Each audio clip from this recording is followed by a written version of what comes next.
तो आज हम चैप्टर नंबर 6 स्टार्ट करने जा रहे हैं। इसमें हमारे पास ट्राइंगल्स की सिमिलरिटी को से रिलेटेड जो है ये पूरा टॉपिक है और इसमें कुछ थ्योरम्स हैं। हमारा मेन फोकस रहेगा जो थ्योरम्स है इसके ऊपर। आज हमारी फर्स्ट थ्योरम है basic proportionality theorem. Basic proportionality theorem भी बोलते हैं या इसी को ही हम थेयर्स थ्योरम भी कहते हैं। तो थेयर्स थ्योरम का प्रूव करने से पहले या उसकी स्टेटमेंट लिखने से पहले कुछ एक बेसिक्स हैं जो कि इस थ्योरम में यूज होंगे। उससे पहले हम लोग उन बेसिक्स को देख लेते हैं कि कौन कौन सी बेसिक चीजें हैं जो थ्योरम में हमारे यूज होंगे। पूरा टॉपिक ट्राइंगल से रिलेटेड है, तो इसीलिए सबसे पहले ट्राइंगल्स की वो प्रॉपर्टीज जो कि हमारे पास इस टॉपिक में यूज होंगी, स्पेशली बेसिक प्रोपोर्शनलिटी थ्योरम में जो यूज होंगी, उन प्रॉपर्टीज को पहले हम लोग देख लेते हैं। देखिए, सबसे पहली और इंपॉर्टेंट चीज में जो है वो ये है कि टू टाइप से हम इसको देख सकते हैं। सपोज कीजिए कोई ट्राइंगल है मेरे पास, तो ट्राइंगल ए बी सी है मेरे पास। अगर मैं इसको टू ट्राइंगल्स में डिवाइड कर देता हूं, ये पॉइंट ले लिया मैंने डी। सबसे पहले देखिए, टू ट्राइंगल्स में इसको मैंने डिवाइड किया है। इस साइड को पहले ही दिख रहा है कि मेरे पास अक्यूट एंगल ट्राइंगल बन रही है। कौन सी? A B D. A B D मेरे पास अक्यूट एंगल ट्राइंगल बन रही है। सेकंड बन रही है ए डी सी। ये कैसे ट्राइंगल बन रही है? ऑब्ट्यूज एंगल ट्राइंगल बन रही है। तो मेन चीज क्या है इसमें जो हमारे पास बीपीटी में यूज होगा वो क्या है कि सपोज कीजिए बेस बीसी को लेके मैं एरिया फाइंड आउट करता हूं कि area of triangle A B C किसे इक्वल होता है? Half into base into height. Half into base into height. अगर मैं बेस इसका बीसी लेके चल रहा हूं तो एरिया ट्राइंगल आ जाएगा हाफ इंटू बेस बीसी। और हाइट क्या आएगा इसका? हाइट क्या होता है? जो हम परपेंडिकुलर ड्रॉ करते हैं अपोजिट वर्टेक्स है उसके बेस का, ये इसका हाइट होगा। हाइट हमेशा परपेंडिकुलर होता है जिसको बेस लेते हैं उसके अपोजिट वर्टेक्स है। तो जो ट्राइंगल एबीसी है, बेस क्या लिया? बीसी। तो हाइट सपोज कीजिए ये मिलता है पॉइंट ई पर। अगर ये पॉइंट ई पर इसको बीसी को मिल रहा है तो इसका जो एरिया आएगा that will be half into base BC into height A E. इसका हाइट आ जाएगा। अब मैंने क्या किया? इसको टू ट्राइंगल्स में डिवाइड किया है। अब यहां से एक चीज और देखते हैं कि area of triangle A B D, area of triangle A B D equal to कितना हो जाएगा? हाफ इंटू, अगर पहले मैंने बीसी को बेस लिया था तो यहां से मैं बेस ले रहा हूं बीडी को, मींस बीसी को डिवाइड करके, मींस बीसी को टू पार्ट्स में डिवाइड करके जो दो ट्राइंगल्स बनी है, तो मैं बीसी के जो दो पार्ट्स यहां पर हुए हैं उन्हीं को मैं बेस ले रहा हूं। पहले बेस बीडी लिया, हाफ इंटू क्या आएगा? हाफ इंटू बीडी इंटू, हाँ अब देखिए बीडी के लिए हाइट क्या है? यही परपेंडिकुलर है क्योंकि बीसी के लिए वर्टेक्स एक ए के with respect to vertex A के विद रिस्पेक्ट टू बीसी के लिए हाइट हम चेंज नहीं कर पाएंगे, हाइट क्या रहेगी, सेम रहेगी। वो चाहे हम बीडी लेके चले चाहे डीसी लेके चले, तो क्या आएगा हाफ इंटू बीडी इंटू क्या ए। अब अगला केस लेके चलता है कि एरिया ऑफ ट्राइंगल इसका ADC, ADC area of triangle ADC equal to किसके हो जाएगा। एक चीज बड़ी इंपॉर्टेंट है, ध्यान देने के लायक है कि जहां भी हमारे पास ऑब्ट्यूज एंगल ट्राइंगल बनती है, ऑब्ट्यूज एंगल ट्राइंगल मीन्स जिसमें जो वन एंगल है हमारे पास वो मोर देन 90 डिग्री होता है, तो जैसे कि यहां पर एंगल क्यू हमारे पास मोर देन 90 डिग्री है, तो इस केस में जो ऑब्ट्यूज एंगल जहां पर बन रहा है, जहां ऑब्ट्यूज एंगल बन रहा है वो वर्टेक्स और एक अक्यूट एंगल वाला जो वर्टेक्स है, जो उनके बीच में जो साइड है ट्राइंगल का, कौन सा, एक ऑब्ट्यूज एंगल और दूसरा जो है अक्यूट एंगल है, जो उनके बीच में जो साइड है, अगर उसको बेस लेके चलते हैं या उसका कॉरस्पॉन्डिंग हाइट निकालना है, तो वो हाइट साइड के बीच में नहीं आएगा, क्यू और आर के बीच में नहीं आएगा, वो कहां जाएगा, क्यू आर को प्रोड्यूस करना पड़ेगा। क्योंकि मैंने पहले ही कहा था, क्या कहा था कि जो हाइट होती है वो क्या होता है, अपोजिट वर्टेक्स से जो बेस लेके चलना है उसका उसके परपेंडिकुलर होती है। तो मीन्स जिसको आगे प्रोड्यूस किया तो ये आ गया मेरे पास इसका हाइट, मीन्स हाइट कहां जाएगी, इसकी बाहर जाएगी। किसके केस में, ऑब्ट्यूज एंगल ट्राइंगल के केस में। यहां पर भी यही चीज है, इसको ऐसे भी देख सकते हैं, ऐसे भी देख सकते हैं कि अगर किसी ट्राइंगल को हमने 2 पार्ट्स में डिवाइड कर दिया तो हाइट क्या रहेगी उसकी, सेम रहेगी, हाइट क्या रहेगी, सेम रहेगी उसकी। तो यहां पर देखिए कि अब एरिया ऑफ ट्राइंगल एडीसी क्या आ जाएगा, हाफ इंटू बेस क्या लेके चलेंगे, डीसी। अब इस केस में होगा क्या, क्योंकि मैंने बेस डीसी लिया है, बेस डीसी के लिए हाइट क्या रहेगी, यही एई रहेगी।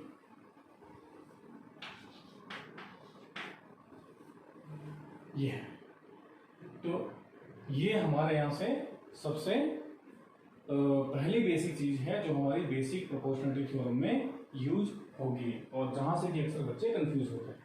यहीं से ही एक चीज और हम देख सकते हैं कि अगर हमने एक ट्राइंगल को 2 ट्राइंगल्स में क्या किया है, डिवाइड किया है, तो अगर जहां से हमने जिस base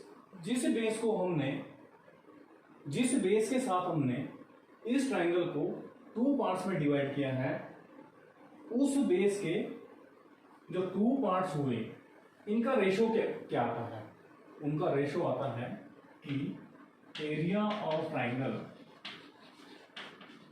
ABD upon area of triangle ADC equal to half into BD into AE upon half into DC into AE। AE से AE कट जाएगा और हाफ से हाफ कट जाएगा। यहीं से ही हमारे पास एक चीज और रहती है कि अगर हम 2 ट्राइंगल्स लेके चलते हैं ABC और PQR,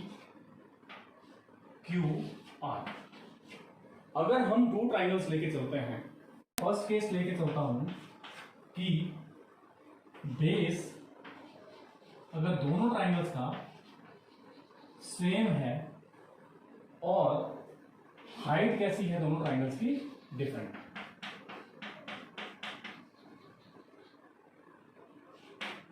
हाइट कैसी दोनों ट्राइंगल्स की, डिफरेंट।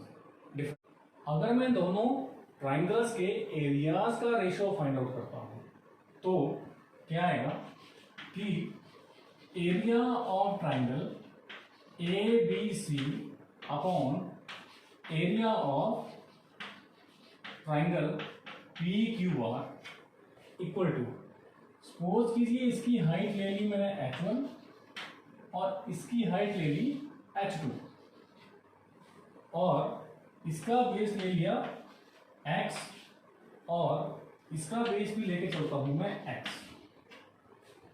X unit. तो एरिया ऑफ ट्राइंगल मेरे पास हो जाएगा हाफ इंटू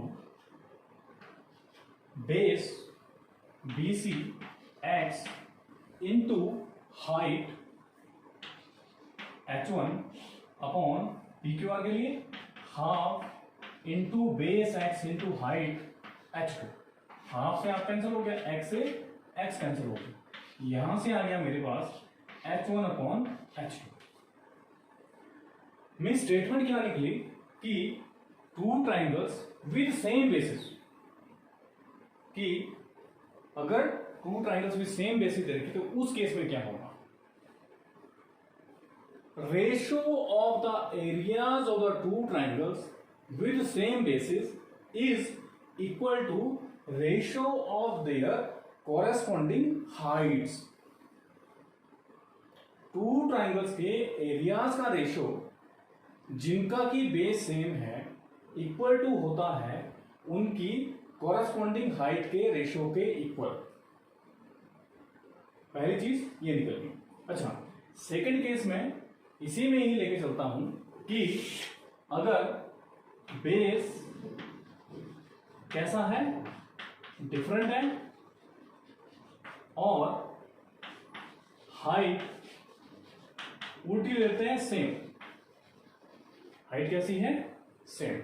अब इसी केस में जो बेस ले लिया मैंने X1 और X2 और हाइट ले लिया दोनों का H, तो यहां से एरिया ऑफ ट्राइंगल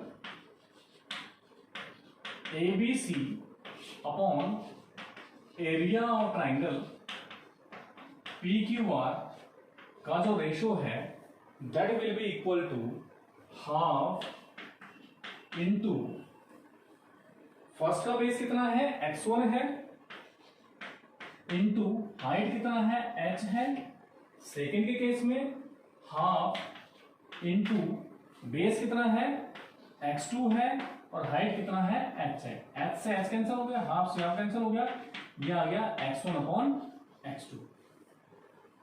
तो सेकेंड केस में क्या आया, सेकेंड केस में उल्टा हो जाएगा कि ratio of areas of two triangles with same height is equal to ratio of their corresponding bases. Ratio of their corresponding bases means simple सी बात है, अगर क्या है बेस इक्वल है तो टू ट्राइंगल्स के एरियाज का ratio equal to ratio of their corresponding heights होगा, और अगर हाइट इक्वल है तो two triangles with same height, two triangles with same height के केस में क्या रहेगा कि ratio of areas of two triangles with same height is equal to ratio of their corresponding bases. ये बड़ी इंपॉर्टेंट चीज है, ध्यान देना। अच्छा, इसी में ही एक चीज यूज होती है जो कि 9th स्टैंडर्ड में आप लोगों ने पढ़ी है कि अगर हम टू पैरेलल लाइंस लेके चलते हैं, टू पैरेलल लाइंस लेके चलते हैं, इस पर कोई बेस ले लिया मैंने AB, ये दोनों की दोनों लाइंस है, पैरेलल लाइंस है मेरे पास। अगर बेस लेके चला मैं यहां से क्या AB, तो उस केस में और इसकी देखिए टू पैरेलल लाइंस के बीच का जो डिस्टेंस होता है या हाइट होता है वो कैसा होता है, सेम होता है। तो यहां से सपोज करो वर्टेक्स ऊपर पैरेलल लाइन पे लेके ये ट्राइंगल मैंने ड्रॉ कर दी और वर्टेक्स लिया इसका C, तो मेरे पास जो ट्राइंगल ABC आ गया, ट्राइंगल एबीसी है और बेस AB को लेकर मैं एक और ट्राइंगल ड्रॉ कर रहा हूं जिसका वर्टेक्स क्या ले लिया मैंने, D। क्या किया मैंने कि टू पैरेलल लाइंस के बीच में सेम बेस लेकर टू ट्राइंगल्स ड्रॉ कर लिए। कहने का मीनिंग क्या हुआ कि टू पैरेलल लाइंस के बीच का मीनिंग क्या होगा कि हाइट दोनों ट्राइंगल्स की सेम होगी, हाइट दोनों ट्राइंगल्स की सेम होगी, बेस सेम ले रखा है पहले ही, और क्योंकि टू पैरेलल लाइंस के बीच में दोनों ट्राइंगल्स हैं इसीलिए दोनों ट्राइंगल्स की हाइट भी कैसी होगी, सेम होगी। अब सोचने वाली बात है कि एरिया क्या होता है, half into base into height. अब यहां पर क्या लेके चला मैं कि टू पैरेलल लाइंस के बीच में क्या लेके चला मैं, सेम बेस लेके चला। सेकंड, क्योंकि टू पैरेलल लाइंस के बीच में है दोनों ट्राइंगल्स, तो हाइट भी दोनों की क्या होगी, सेम होगी, क्योंकि टू पैरेलल लाइंस की बीच का जो डिस्टेंस है या हाइट वो कैसे रहता है, सेम रहता है। तो मींस बेस भी सेम हो गया, बी मान लेट कर लिया मैंने इसको, और हाइट भी सेम हो गया। इट मींस कि दोनों ट्राइंगल्स के जो एरियाज हैं वो कैसे होंगे, इक्वल होंगे। तो यहां से जो थ्योरम थी हमारे पास 9th क्लास में कि areas of two triangles with same base and between the same parallel lines are equal in areas,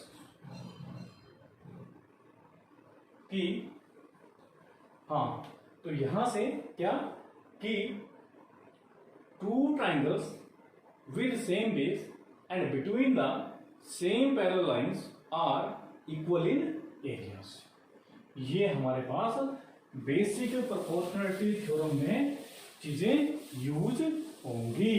तो इसके बाद हमारे पास है जो मेन टॉपिक हमारा आज था, that is basic proportionality theorem, या इसी को दूसरा नाम देते हैं हम लोग Thales theorem. Basic proportionality theorem या थेल्स थ्योरम इसको नाम देते हैं हम लोग। तो इसमें क्या होता है कि in a triangle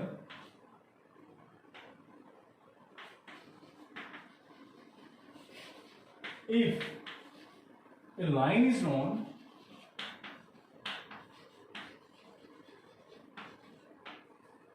parallel to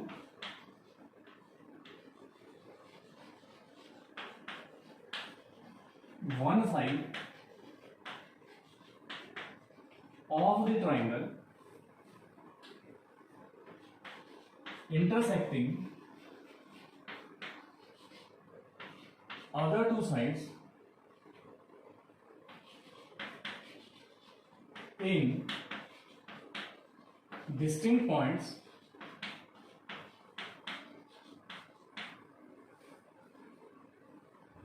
then it divides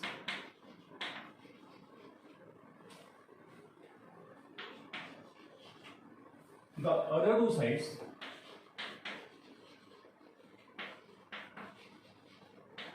in the same ratio.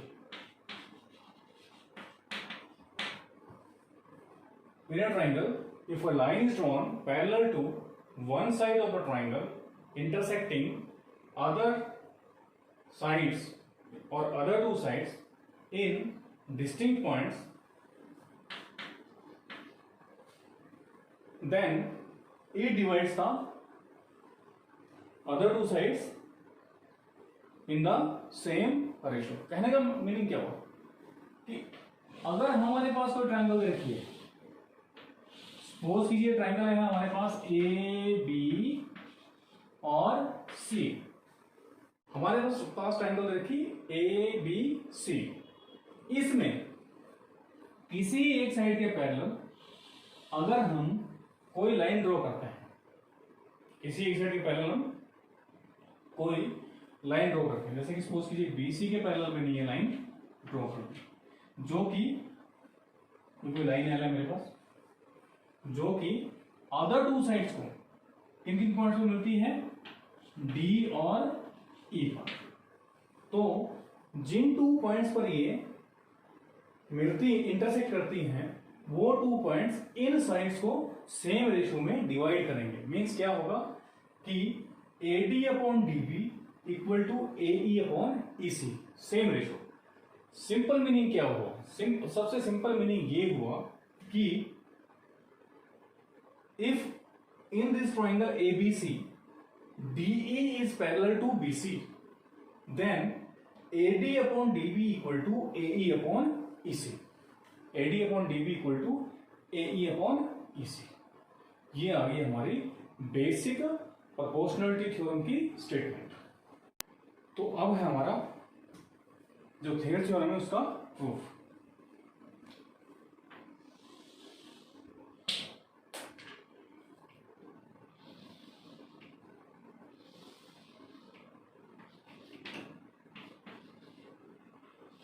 सबसे पहले कोई ट्राइंगल लेके चलेंगे, ट्राइंगल एबीसी। हाँ, गिवन ट्राइंगल एबीसी कैसा ट्राइंगल है? गिवन के अकॉर्डिंग क्या है, स्टेटमेंट के अकॉर्डिंग क्या है गिवन में कि if a line is drawn parallel to one side, तो ये लाइन ड्रॉ कर दी क्या, जो कि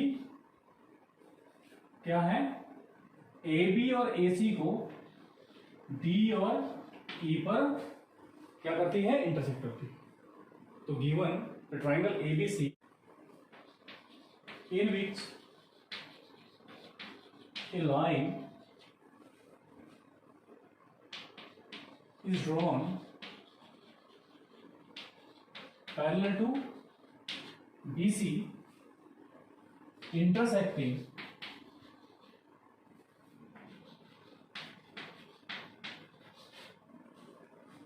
AB and AC at D and E respectively.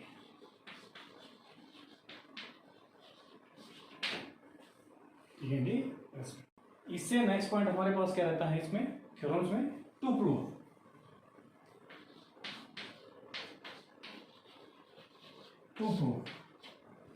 क्या प्रूव करना है कि जो हमने पैरेलल लाइन ड्रॉ की किसी एक साइड के, वो अदर टू साइड्स को सेम रेशियो में डिवाइड करती हैं। कहां पर? इंटरसेक्टिंग पॉइंट्स पर। तो टू प्रूव में क्या आएगा कि AD upon DB equal to AE upon EC। AD upon DB equal to AE upon EC। इसको मैं साइड में लिख रहा हूं ताकि ध्यान रहे कि हमने कहां पहुंचना है, कहां से स्टार्ट करना है, कहां पहुंचना है। AD upon DB equal to क्या आ जाएगा, AE अपॉन EC।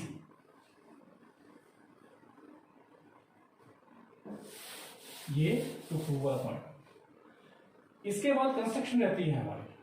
कंस्ट्रक्शन हम अपनी जो रिक्वायरमेंट होती है इसमें प्रूफ के लिए उसके अकॉर्डिंग करते हैं। देखिए मैंने स्टार्टिंग में कहा था कि टू ट्राइंगल्स जिनका बेस सेम होता है उनके एरियाज का रेशियो इक्वल टू उनकी हाइट के कॉरस्पॉन्डिंग हाइट के रेशियो के बराबर इक्वल टू रहता है। और टू ट्राइंगल्स जिनका की क्या रहता है, सेम हाइट रहता है, उनके एरियाज का ratio equal to ratio of their corresponding bases रहता है।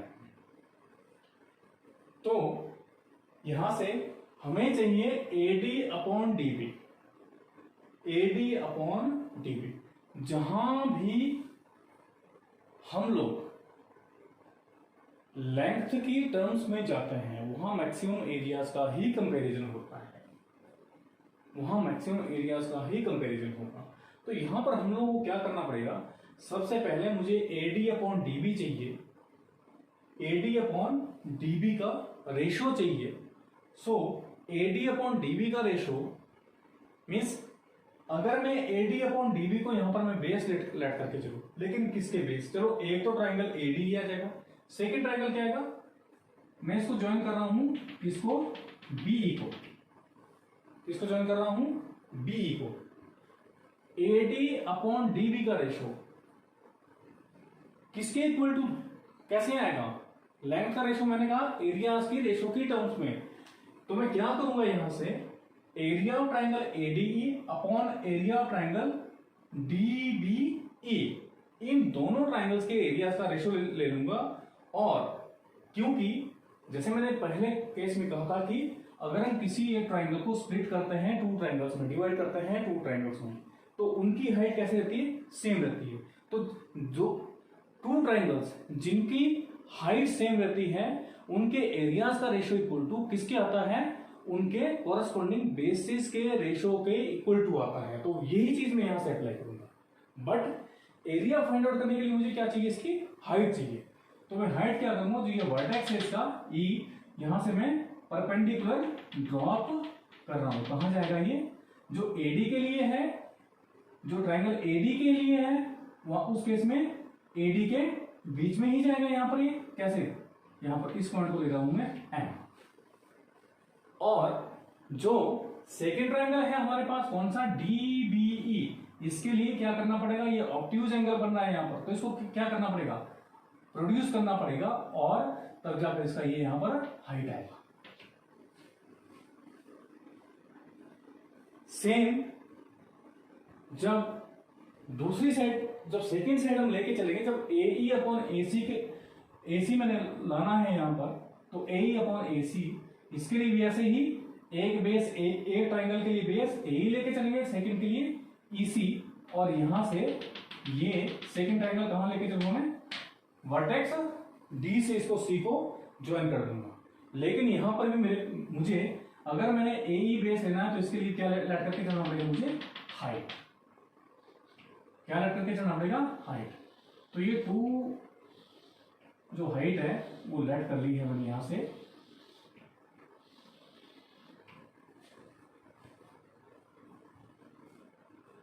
एक को ले लिया मैंने H1, सेकंड को क्या लेके चलता हूं H2, और ये पॉइंट ले लिया M।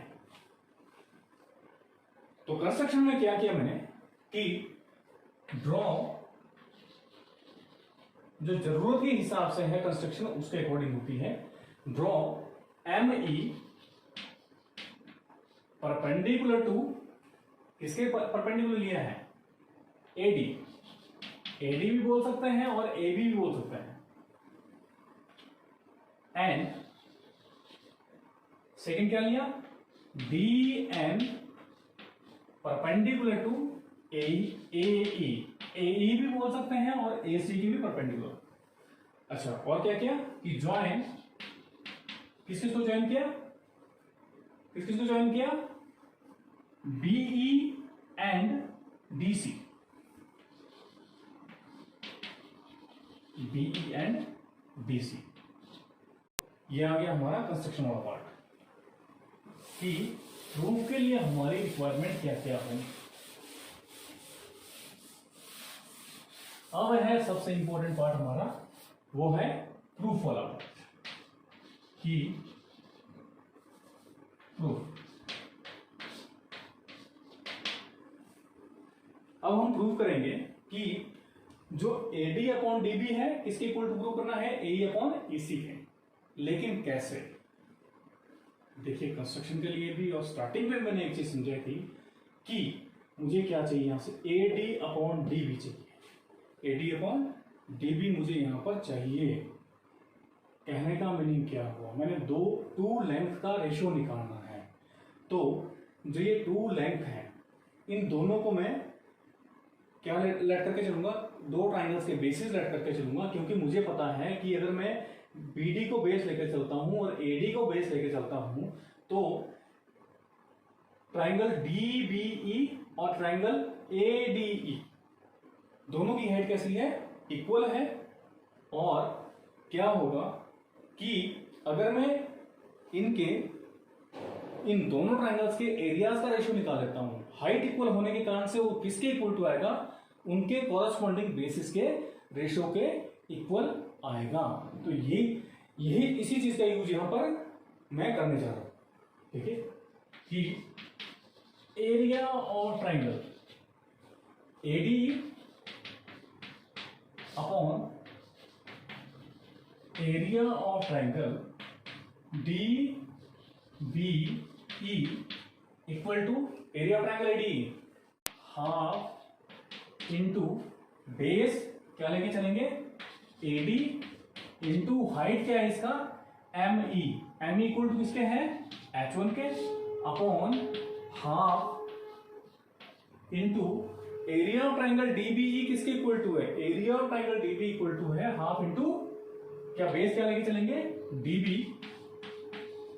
इंटू हाइट क्या है इसका, ये ऑब्ट्यूज एंगल ट्राइंगल है, या दूसरा हम बोल सकते हैं कि एक ही ट्राइंगल्स के हमने टू पार्ट्स किए, किसके ABE के टू पार्ट्स किए हैं, तो इसकी हाइट क्या आएगी सेम ही आएगी इंटू H1 से H1 कट गया, हाफ से हाफ कैंसिल हो गया, ये बच गया हमारे पास area of triangle ADE upon area of triangle DBE equal to इसके आ गया AD अपॉन DB।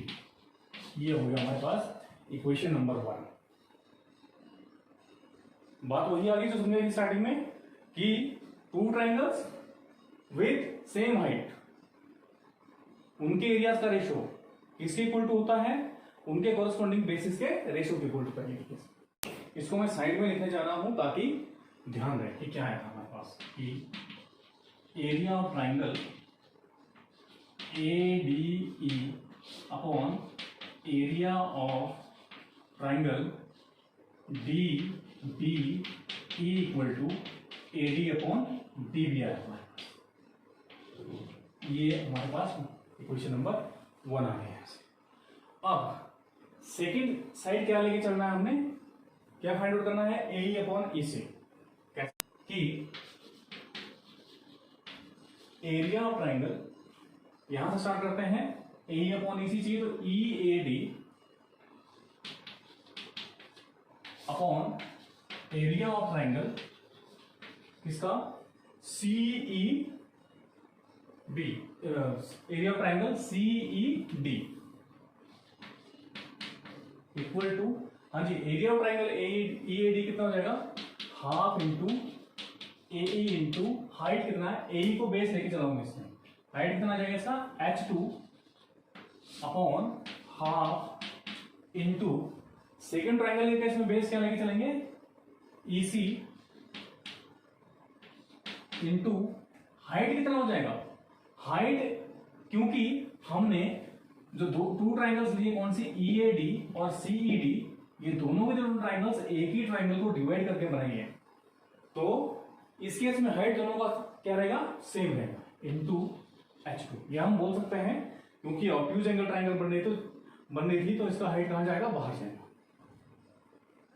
तो क्या जाएगा H2 से H2 कैंसिल, हाफ से half, means area of triangle EAD upon area of triangle CED equal to हो जाएगा AE अपॉन EC। यह आ गया हमारे पास नंबर 2। देखिए नंबर 1 से आया हमारे पास AD अपॉन DB, नंबर 2 से आया AE अपॉन EC, जो कि यहां पर हमने क्या करना है, दोनों को इक्वल प्रूव करना है। किस किस को इक्वल प्रूव करना है, इक्वेशन नंबर 1 और इक्वेशन नंबर 2 को, क्योंकि अगर इसके लेफ्ट हैंड साइड मींस अगर area of triangle ADE upon area of triangle DBE equal to हो जाता है area of triangle EAD upon area of triangle CED, अगर ये दोनों इक्वल प्रूव हो जाते हैं तो क्योंकि लेफ्ट हैंड साइड इक्वल हो जाएंगे तो राइट हैंड साइड इन दोनों क्या हो जाएंगी, इक्वल हो जाएंगे। तो क्या करना है कि इन दोनों इक्वेशंस में हम देखेंगे कि लेफ्ट हैंड साइड कैसे इक्वल होंगे। तो देखिए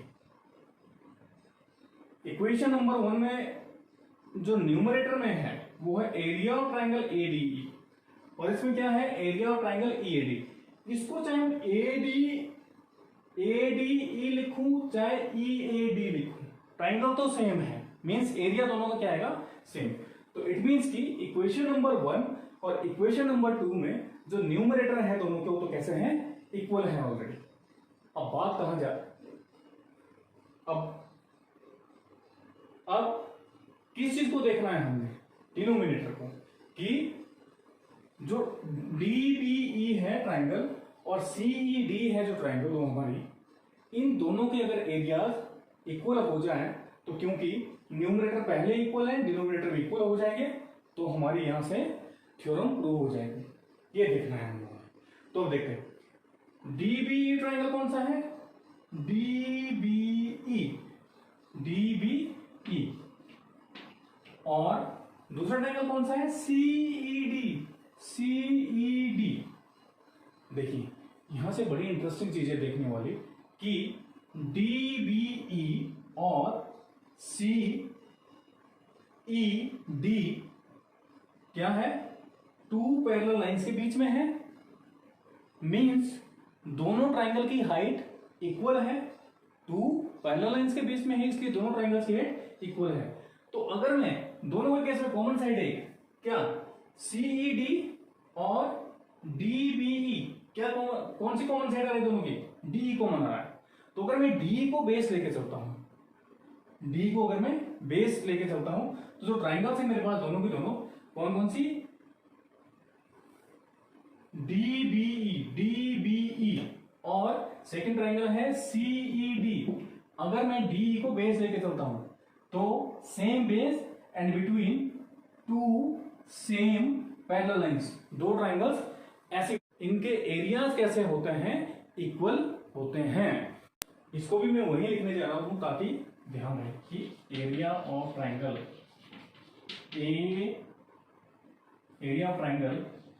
EAD upon area of triangle CED equal to किसके आया है, ए अपॉन EC, यह था number.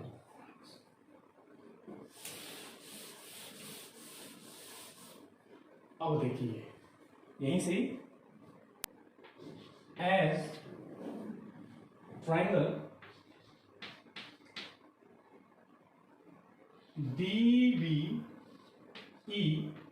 and triangle CED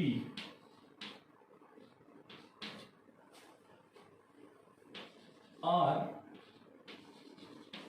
on the same base, DE and between the same parallel lines BE and DE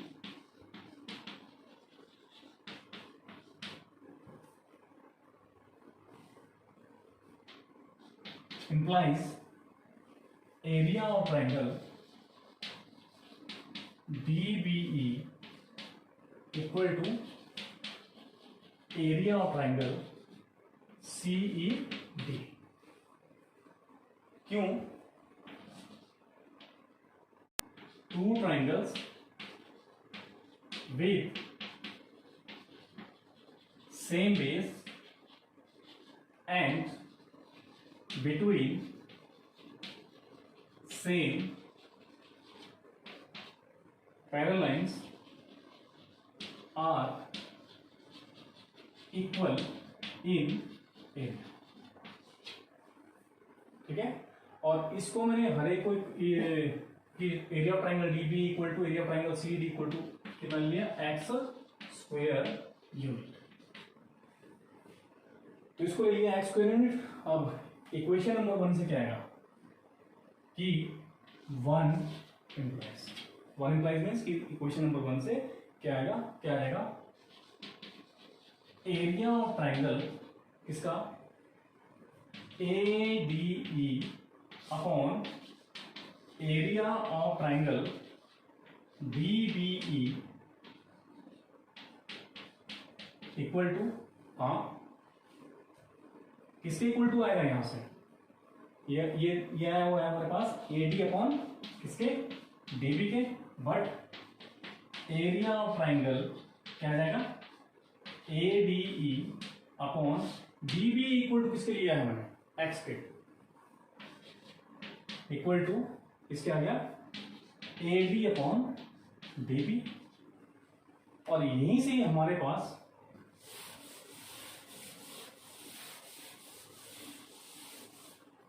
क्या आ जाएगा, इसको लिखता हूं मैं नंबर 3। इसके बाद देखिए 2 इम्प्लाइज, जो इक्वेशन नंबर 2 आया था, 2 से क्या है कि एरिया ऑफ ट्राइंगल इसका EAD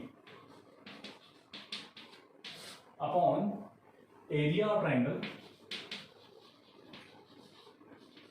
CED इक्वल टू, किसके इक्वल हुआ था, AE अपॉन AC गया था, बट क्या क्या हमने कि area of triangle EAD upon area of triangle CED किसके इक्वल टू था, X से इक्वल टू गया था, इक्वल टू किसके इक्वल टू आ जाएगा ये, AE अपॉन EC, इसको देते हैं नंबर 4। तो अब जो है, अगर मैं नंबर 3 और नंबर 4 में देखता हूं, मैंने क्या कहा था कि अगर दोनों की left hand side equal prove हो जाती है 1 और 2 की, तो right hand side automatically equal prove हो जाएगी और हमारी थ्योरम प्रूव हो जाएगी। तो यहां पर अब यहां से अगर देखते हैं तो देखिए एरिया ऑफ ट्राइंगल, हाँ नंबर 3 में क्या है, area of triangle ADE upon X, और यहां पर क्या है 4 में EAD अपॉन X। ADE और EAD क्या है, दोनों सेम ट्राइंगल है, ये क्या है, सेम ही ट्राइंगल है, ADE लिखें चाहे EAD लिखें, एरिया क्या आएगा, दोनों का सेम आएगा।